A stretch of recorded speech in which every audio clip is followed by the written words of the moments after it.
The process of Think Like a Man was that I heard about the book before I ever read it. Mm. And I heard about it because there was so much buzz amongst Black women. And I remember I was picking up somebody from a hair salon one time, and the book was there, and a hairdresser was uh, chastising another hairdresser because they had had the book too long. And this hairdresser was saying, "It's my turn to get it, right? Sheila had it, then Rebecca had it. Now you got it. I haven't had it yet. Y'all give me the book. I need to see it." And the business mind in me said, "You know what? That's 4 or 5 people that have all read the book, but only one book has been sold. So Mm. whatever the numbers are, the reach and the impact is beyond that with this book." And I realized that this was a thing that was buzzing and that people were talking about that hadn't quite hit at that time, the mainstream um, press. Yep. And it didn't have a lot of Hollywood studios coming after it. And I reached out to Steve Harvey through his person. It was a guy named Rashawn McDonald, his manager. And I said, "Hey, I would love to take this book and turn it into a movie." And at the time, they were just kind of starting to ramp up to do the press tour. And he said he didn't write this book to turn it into a movie. It's not a narrative. That's not really something he's thinking about right now. We focus on getting the book out. And I said, "Okay, well, listen, I appreciate you taking the call. If you ever do want to turn into a movie, this is who I am." And I wasn't a huge producer at that time. I had a couple minor hits, but I said, "This is who I am, and I'd love to be a part of adapting the book."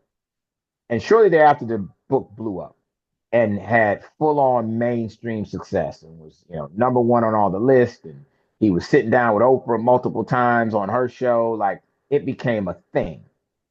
And once that happened, all the Hollywood studios started calling. Yep. And to Steve's credit, he remembered that I was one of the first people to call him. And he remembered there was a young brother before all the big studios were coming that had reached out about that book. Now, he didn't he didn't give me a discount. Make no mistake, right? Steve Harvey is a businessman. So Steve didn't say, "I'm gonna give it to you because you reached out first, because you were a young brother. I'm gonna give it to you for free." What he said was, "If you can bring me a deal that is comparable to these other deals that are being offered, it's yours. I'm gonna go with you," because we all wanted the rights to Yep. turn the book into a movie.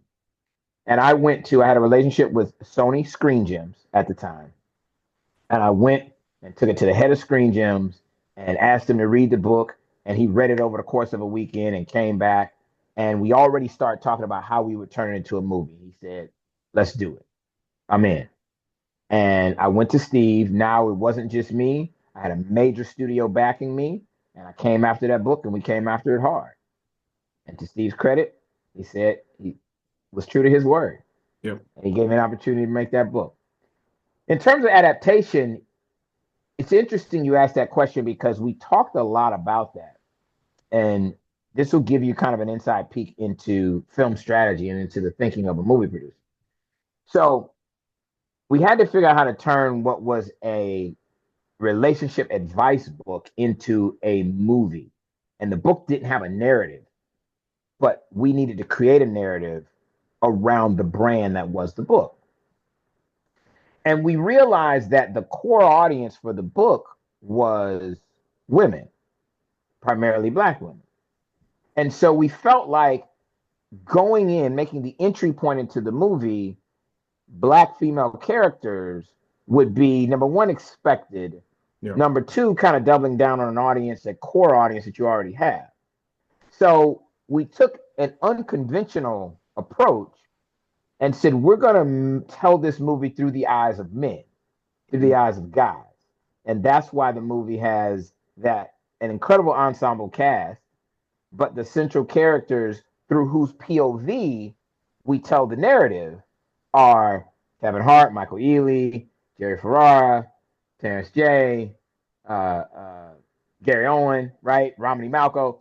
So we did that because we felt like, okay, women are aware of it, women know about it. Let's actually take an opportunity to, number one, try to bring in a different audience. Number two, try to do something unexpected with the narrative.